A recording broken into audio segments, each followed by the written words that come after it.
پکار ده چې د الله د نبی د حالت انسان بار بار په مجلس کې بیان کړي، ځکه دا زمونږ دین دی او دا زمونږ نبی دی، او زمونږ د ایمان په هغه وخت کې ایمان جوړیږي تر څو پورې د خپل نبی نه پوهه وي. که چېرته دغه نه موږ پوهه نه وو، که څومره دعوې موږ د یو شي ته محبت وکړو، موږ به دروغجن وو او زمونږ ایمان به د تقوی په طرف باندې روانېږي نه. د سلفو طریقه هم دا و چې په مجلسونو جوړول او د رسول الله حالات به پکې تشریح کول، صحابه او تابعینو به خاص کر چې کله د الله نبی دنیا نه رخصت شو چې دا رقم انسان او د اخلاق او د اعمال و. عائشہ رضی الله عنها دا خبره نقل الله وی چې په کوم مجلس کې د محمد رسول الله او د عمر صاحب تذکرہ نه کیږي، د مجلس کې به خیر هم نه شرطه. عمر صاحب د الله د نبی ملګری دی او د رسول الله تعلیمات هغه ور نقل کړی شي دي، نو د حالاتو تشریح ده بینه د رسول الله د حالاتو تشریح ده. شیخ الاسلام ابن تیمیه رحمه الله څنګه فرمایي چې اسلام نه دی مگر عمر او عمر نه دی مگر اسلام. دومره اوچت انسان د دې باره کې مناسب ده چې انسان جدا جدا کتابونه پیدا کړي، لکه شفاء القاضي عیاض، اسد الغابه، ابن کثیر د البدایه والنهایه په اول کې د رسول الله حالات ذکر کړي دي، او خاص کر نظرۃ النعیمه تفسیری حالات زمونږ د نبی تشریح او تحلیل کړي. زمونږ زوجه سیرت په لوی ماخذ نظرۃ النعیمه، بلکې مهم کتاب د رسول الله د سیرت لپاره قرآن دی. انسان چې کله د اول نه قرآن تر اخره پورې وګوري نو زموږ د نبی شخصیت به موږ لره معرفي کیږي چې لکه د اساسو نبی ګوره دغه انسان او د کارونو او د اعمالو دا مسله بار بار وایي دغه پکار دي. زموږ د سره په مابین کې فرق هم دی چې د قرآن او سنت سره ډېر تعلق نو د محمد رسول الله تذکره به بار بار کوله. زمونږ د دنیا سره تعلق دی، آخرت زمونږ نه دی یاد وته دی، قرآن زمونږ نه دی یاد وته دی، او د رسول الله شخصیت او د حالت زمونږ نه دی یاد وته دی چې دا څوک دی او کوم ژوند دې تر کړی دی. دا ډېر کم انسانان دي چې نه تاسو کړی چې د خپل نبی باره کې چې استاد نبی کوم ژوند په مکه کې او کوم ژوند په مدینه کې او د نبوت نه مخکې کوم ژوند شاغله دا خبره یاد دی. وجه دا چې د سړي د رسول الله سره د محبت کم دی، اسه دعوی کړی دا او د الله د نبی د شریعت مقصد باندې زمونږ د رسول الله ژوند قبل النبوه و بعده، د نبوت نظم مخکې زمونږ نبی څنګه و ورسته الته حالات ورسته. قرآن کې الله عزوجل فرمایي زمونږ د رسول الله بارکه چې دا ما رحمت ذکر کړي د پاره د مخلوق رحمتا للعالمین، او وش په اسباب او عالم ذکر کړي د الله د رحمت، لیکن په دې ټولو کې یو اساسي سبب چې د هغه زمونږ اوسو نبی او دغه دنیا لره تک دا رحمت دی. قضایا شفا کې دا خبره ذکر کړي. یو ورځ جبرئیل نه رسول الله ته پوښتنه چې زما بارک رب العالمین فرمایلی دی چې دا محمد صلی الله علیه وسلم رحمت د ټول مخلوق د لپاره، زما د خوانه ته سره رحمت رسیدلې دی. جبرئیل ورته ویلي وې مخکې زما سره دا یره و د اخر خاتمه، خو لیکن چې کله ما تعالی وحی راوړه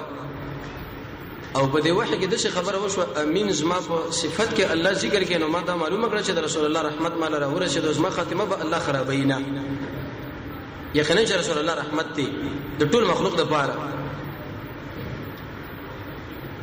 کله چې په مجلس کې د الله د نبی سیرت بیانېږي او یو سړی ورته نشي بیانې، دا انسان د الله فضل په ځان باندې وګڼي چې د زمونږ رب العالمین فضل دی چې د محمد رسول الله د تاریخ لا دا غد د ژوند لا قبل النبوه او بعده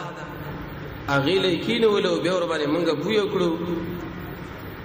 دا بد الله فضل بزام باندې ګڼو او یقیني دا رب العالمین فضل دی چې رسول الله رسول سره زموږ سره به تر او به د قشانه دغه تشریح او دغه تحلیل او دغه حلق معلومول چې زموږ سره به د ژوند کې انقلاب راولي جداواله نظر النعیم کې تقریبا صرف پس لس پیری ذکر شي ور سیرت یو مهمه فائدہ پکې دا ده کوم سړی چې رسول الله سیرت بیانې او غیله کینی وفيه إشارة إلى محبته مع النبي صلى الله عليه وسلم وبديك إشارة دي خبر الله چې دې شریک کامل محبت د محمد رسول الله صلی الله علیه وسلم سيدنا وإمامنا عمر بن الخطاب هغه فرمایي وېته چې کله یو څوک معلومای چې د سره محبت نو داغه د شب باندې به بار بار داغه تذکره کیږي اوړي راوړي و نو د رسول الله سره چې کله مونږ بیانو به دې مونږ کینو په دین باندې انشاء الله به مونږ عمل نصیب کې او مونږ محبت د رسول الله سره راشي په دې باندې شکر استل بکار دی چې الحمدلله مونږ محبت د محمد رسول الله سره شته هغه مونږ نبی او مونږ امام دی دا د اسلام بنیادی او مرکزی مسلم ده چې انسان د محمد رسول الله سره محبت ولري حدیث کې راځي د الله نبی فرمایي عليه الصلاه والسلام وی هیڅ بداسو کې د ایمان والا جوړیږي نه تر دې پورې چې زورته د ارسنه محترم نشم حتی یو روایت کې دم راغلی چې داغه د نفسم زور د محترم نشم دغه به ایمان نه عمر صاحب ورته ویل یا رسول الله او وی مال د خپل ځن نه محترمه ټول صحابه دا خبر او هر مؤمن به دا خبره وکړي زمونږ الله په قران کې د زجر په صفت کې دا خبره ذکر کړې ده چې آیات تاسو د خپل ځانونه د محمد رسول الله د ځان محترم غني ښکاری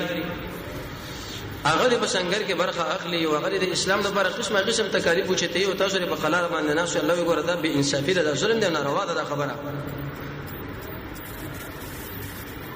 د دې وجه د ایمان او د اعمال د حلاوت لپاره یو سبب هم دا چې د محمد رسول الله سره محبت سره ولري درسونه کې بار بار بیان شوی دی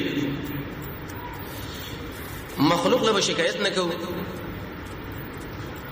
خواهش پرستی به د الله او د الله رسول پر رضا باندې وړاندې کوونه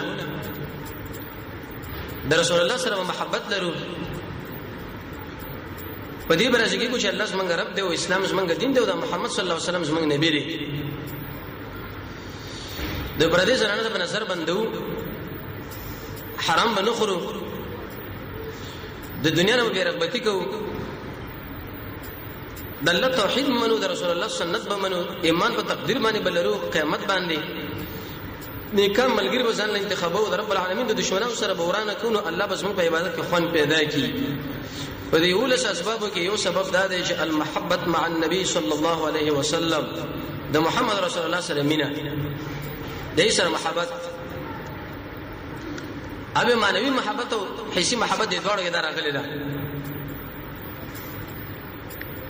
انسان چې کله په دې حدیث باندې نظر ورواچو چې رسول الله فرمایي پتا شو کې هیڅ د ایمان والا جوړیږي نه تر څو پورې چې داغه د نفس نه او داغه د مال نه او د پلار د ارث نه ورته محترم نشم نو به موږ وګورو چې زموږ محبت رسول الله سره څومره دی او زموږ د بیبيانو سره څومره دی او د پلرونو سره څومره دی او د مورګانو سره د ملګرو سره او د دنیا سره به د سړي د ایمان معلومات کیږي د الله نبی فرمایي پتا شو کې ګوره بالکل به ایمان شته نه دلیل په دې باندې چې اورنۍ فائدہ د سیرت هغه د رسول الله محبت دیمه فائدہ کله چې انسان د رسول الله سیرت لکینی نو دا په قران کریم باندې پوي ځکه د قران اول نه اخر پورې زمونږ د نبی ټول تاریخ دی دا درجه تاریخ چې بده کې چرته دروغ نشته او د تاریخ د رحمت نه ډک دی نور تاریخونه کې رښتیا او دروغ ټول شته لیکن د قران په تاریخ کې شرط هم دروغ نشته دا ټول رښتیا دي دا خبره یاد ساتئ کم سړی چې قران نه ګوري دای په تفسیر باندې ځان نه پوي نو هغه همیش د اسلام سره په ټکر راځي لکه معتزله شو د قشن دی متعلق ملګری او کله چې انسان قران لکینی د رسول الله سنت لکینی دا به شرط هم ټکر د اسلام سره ونه وي لبیک ورته وي هغه به عمل کړي یو فدا اهل المدام ذکر کړی ته چې بدی کې سړی د افراط او تفرید نه بچ کیږي. څه مطلب؟ کله چې انسان سیرت رسول الله وګوري نو دلته د اسلام دشمن معرفي شو، د اسلام بچي به د اسلام د بچي سره د وروري اعلان وکي او د رب العالمین د دشمن سره به د دشمنی اعلان وکي، هغه سره به دوستانه کوي او د اسلام د بچي سره به دشمنی به نه کوي. افراط او تفرید نه سړی به بچ کیږي. الوسطیه دیو جن شیخ الاسلام ابن تیمیه رحمه الله په دین د اسلام د استقامت لپاره ډیر اسباب ذکر کړی دي. یو سبب کې وسطیت او معنا د افراط او تفرید نه ځان ساتل، او دا په هغه وخت کې کېږي چې سړی د رسول الله سیرت سره کینی، هغه ووري چې زمونږ د نبی جهاد سره کوم ته، زمونږ د نبی دعوت سره کوم ته، زمونږ د نبی زکات په کومه طریقه باندې خلک دعوت اول او دغه په کور کې ژوند څنګه او د ملګرو سره به څنګه او د رب العالمین سره به ژوند څنګه، دا د رسول الله سیرت نزد کېږي. نو سیرت دا من طریقه حیات النبی صلی الله علیه وسلم، زمونږ د محمد رسول الله د ژوند تحقیق دي د ویل شي سیرت. د زمونږ د رسول الله تربیته چې هغه د ملګرو تربیت څنګه کړی لري. زمونږ د رسول الله اعمال موږ له تشریکی چې دا اعمال انفرادي کوم او اجتماعي کوم، خلوت کې کوم او ملګرو سره کوم. زمونږ د رسول الله عبادت موږ له تشریکی چې په دې کیفیت باندې دا منځو، په دې کیفیت باندې اخلاق و دلیل به دې باندې چې دا ټول شی نه په هغه وخت کې انسان لزدکیږي چې کله هغه د رسول الله د سیرت سره آشنایی لري، هغه لکینی. اهل المدا خبره لیکلې ده کله چې وسړی د رسول الله سره محبت لري، کله پیغمبر تذکرہ په دې مجلس کې لکونه کړت وشم د سړی بسړی نشي. زګه چې سره محبت هي کلس کرته یا سل کرته داغه تذکرہ تعالی سوکې په خپل یادې ته په سړی کېږي نه، داغه جدایي له کلکی ودرېږي نه، بلکې دا بنش برداشت کولی شي هغه زمانه جدا شي. اما چې د چا سره د محبت نه په کلونی کې برابر په طرف باندې ستاسو پروانه ورګرځي، هغه که شرط موجود کې موجود نه ستاسو په ژوند کې به شرط انقلاب وغیرہ نه نشي. نو اهل المدا خبره لیکلي د سیرت و انسان به محمد رسول الله په ژوند باندې هغه وخت کې پوي شي چې هغه مخ کې د جاهلیت دوره مطالعه کې هغه وګوري چې رسول الله کله نو راغله د دې خلکو کوم ژوندو، کوم رواجونه و، کوم عادتونه و، کوم ترتمونه کې د خلک واقع و، کله چې محمد رسول الله راغی نو کوم رانه ایراله. عمر صاحب څنګه فرمایي د اسلام په خون باندې نه پیږي مګر هغه انسان چې هغه ول د جاهلیت دور کتلی دغه انسان له اسلام د خون ډیر نشه معلومیږي. نو د نبی کریم علیه الصلاه والسلام دراتک نه وړاندې اول دغه ژوند چې لږ زره تشریف وکړ دا به زموږ د محمد رسول الله د ولادت مسله، به داغه د دعوت مسله، به داغه د دعوت رنگ، به تر قیامت پورې چې کومه مسله موږ پاتې ده. سورہ بقره کې قران کریم کې الله رب العزت محمد رسول الله تذکرہ کوي. مثال په وضاحت کې د رسول الله مثال د څه ولکه یو ځای کې چې تورتمي هیڅ شي نه ویني، لیکن یو رڼا والا سړی راشي او بدیجه کې د رڼا بل کې دی هر سړی له دروازه مو کوي او هغه د اشدار مو کوي او د فرش مو کوي، د خطر شی مرته وکي او د کامیابی شی مرته وکي او د خلکو هیڅ مخالفت وکي د رڼا والا لاړو بل کوټه کې ځان رڼا بل کړه، تاوان د رڼا والا ونه کې بلکې هغه خلکو تاوان وکي چې شی مخالفت وکي. زموږ محمد رسول الله راغی مکیلا مکه کې د توحید او سنت رڼا بل کړه، د مکه مشرکانو دغه مخالفت وکي هغه لاړو مدینه منوره له مدینه النبی له او باغیزه کې درانه د توحید بل کړه نو تاوان چې وکي د مکه والا وکي. مخکې حالت چې کړه انسان معلوم کې به د رسول الله د ژوند په حقیقت باندې کې پويږي، هغه په دې کیفیت باندې حدیث کې راځي نبی کریم علیه الصلاه والسلام فرمایي د دې مخلوقات د پیدایش نه وړاندې کان الله رب العزت موجود ولا شيء معه، هیڅوک د الله سره باغه وخت کې نه و. دا قضیه چې د سیرت را شروع کړي شنو بعد دغه نه به په حقیقت باندې پوي مونږ چې کله پیدا نو د ازمکه واسمانونه پیدا نه و یوازې رب العالمین او د رب العالمین سره به هیڅ شریک نه و ليس معه څوک سره نه و بل لوت کې راځي چې ولا غیره د دې وجه نه 500 سره کاله مخکې د ټول مخلوقاتونه الله رب عزت قلم پیدا کې واغلي ویل چې اكتبوا لیکا ډېر قیمتي شی دا قلم دا د الله نعمت دی ویل چې شی ولیکما د انسان تقدیر ولیکو د مخلوقاتو د تقدیرات ټول ولیکل چې مخکې درسونه کې دغه معنا لغوي او معنا اصطلاحي هغه انسانان چې په تقدیر کې خبرې کړي دي او د تقدیر فائدې او اقسام د تقدیر د ټول بیان شوی دي دی ولیکل بدا قلم د پیدایش نو وروسته دي مخلوقات د زمکو اسمانونو د پیدایش مسله برابر کړه دا رب العالمین جوړ کړه حدیث کې راځي رسول الله فرمایي چې رب العالمین عرش مخکې بده اوبو باندې و ابن کثیر فرمایي چې زمنګ الله به پاغه باندې باد راوالو زونه دا غنی ولګیو چې شو د نور زمکا د نور بل چې منجمد شوي کلک شوي د لګینه بر اسمانونو جوړ کړو دغه تشکیل د دې نور شو نه به د زمکه مسله به شکل د زمکو اسمانونو جوړ شوی د پاسه به کرسی او پاغه باندې زمنګ رب العالمین عرش الله رب عزت د عرش سره ضرورت نه لري خو لیکن دې کې زمونږ الله عظمت دی چې دا عرش څومره دی ان شاء الله کله به دې باندې خبره کوو د څه شي نه جوړ دی او دا څومره ستنی لري او دا هر ستنی ټول څومره وګدواله د یو کو نه رب الکل پورې دې به څومره اندازه را او د عرش رب العالمین څومره ملائک مقرر کړي دي او د اقم ملائکو قطو اندازو مقدار څومره دی رسول الله فرمایي چې د غوږ د نرمینه تر وګي پورې تقریبا وسو وکاله دغه مسله دومره لوی مخلوق بل وخت کې دا راځي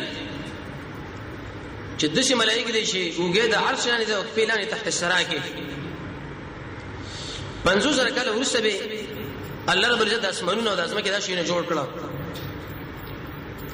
دغه بیره خوراکونو تنظیم برابر کې او د سکاکا د بوټو د حیواناتو تقریبا بعض علماء دا خبره ذکر کړې ده چې اتل زر انواع د حیواناتو الله رب العزت به پیدا کړه څو وی لزر دا شین الله رب العزت د اسمانونو د پیدایش نو ورسته پیدا کړ په جدا جدا ترتیبونو باندې څه په یو سبب بل د دې خوراک مسله رب العالمین برابر کړ وی ویل هر یو شی چې به مقدار د په اندازه باندې دی هوا په اندازه باندې د زمکو اسمانونو د پیدایش په اندازه باندې د اوبو اندازه د لګیاګانو خپل اندازه د حیواناتو د انسانانو د جناتو خپل اندازه د شي بنې چې شریف په وجه کې زیات پاتې شي او بل د کم پاتې شي دا څومره اوبه چې انسان ګوري او دا څومره بارانونه چې ګوري او دا څومره ګردونه چې ګوري او بادونه چې ګوري دا ټول څنګه الله په اندازه پیدا کړی دي مقدار علم الله سره دی نباتات پیدا کړی تقریبا شي 8000 انواع جدا جدا بوټي اهل المدارک کړی دي چې دا پیدا کړ څنګه الله د وجه ضرورت نه به په دې دوه ورځو کې د اسمکو اسمنه سورې قاف کې الله رب عزت دغه مسله ذکر کړی دا دې پیدا کړه امام قرطبي رحمه الله فرمایي په دې کې اشاره ده چې څنګه الله په دې باندې قادر چې دا په سکند کې ارث پیدا کړي بلکې دغه نه مخکې لیکن مقصد به دا و چې آدم علیه السلام اولاده لکه څنګه رب العالمین د اسمکو اسمنه په دې شپږ ورځو کې پیدا کړی دي نو تاسو د دنیا د ژوند کوي خو لیکن ډېر په دمه باندې تعجب وکړئ نه کوي اهل المدارک کړي دي چې د انسانانو د پیدایش نه مخکې د اسمکو اسمنه چې الله پیدا کړ د دوړ مابین کې تقریبا د لس کربو په اندازه باندې یا د 15 ارب کالو په اندازه باندې وخت او اندازه تیر شوی دا اوس هغه چاله معلومات کی چې هغه د ریزو د حساب سره واقفي من نو رب العالمین د اسمانونو پیدا کړ لس کار بای یا 15 ارب کاله مخکې اسمان پیدا کړ اوس په مې پیدا کړ بده کې د شوی نه پیدا کړ سره د دین قرآن کې رب العالمین فرمایي چې نه به چرته تغییر شته نه به چرته سوریش تري نه به چرته بل انقلاب شته نه بل مسله قیامت لنجدي بس موږ الله د عرش به وران کی سورہ الرحمن کې الله فرمایي د اسمانونو بده شي لکه رنگینه وړای او کله فرمایي د شي برو بهيږي لکه څنګه چې د شګو د ډیره کې بهيږي یا د تیلو د اخیری لند برو غرزيږي زره زره ټوټه ټوټه بشي دا دلیل به دې باندې چې اول رب العالمین کور جوړ کې دغه نور څه به انسان مسله برابرې. سورہ بقره کې الله دا ترتیب ذکر کړی دی. الله اسمانونه پیدا کړو، زمکه پیدا کړو، بیا پاکي کې د انسان پیدایش کې به مرتضی خبره کړو چې اعبدوا ربکم، د خپل رب بندګي وکړي په عقیده توحید باندې. دې به راوسو یو ورځ کې درې چې ملائکه به امر وکړي چې تاسو خاور راوړئ. د ملائکه شمیر به سره شي. اصل کې درې موسی علیه السلام د رب العالمین نه پوښتنه وکړه چې یا ربي من معك في السماء، زما رب سره بر اسمانونو کې څوک دي؟ وی ویلې چې ملائکه دي، زما ملائکه. وی رب دې بشمیر څومره وی دولس قومه، وی د یو قوم شمیر به څومره وی په دې اسمه کې چې دا څومره شي کې د خاورې دي دا ذرات چې حساب کې د یو قوم شمیر دومره دی، نو دا ولس قوم چې جمع شي دا به څومره د یو جبريل شپږ سو وزر دی، د شي وزر چې چرته یو وزر کولو کې رسول الله فرمایي مشرق او مغرب دا ټول لاندې کوي، خاورې راوړل به باغی رب العالمین وبو اشولې.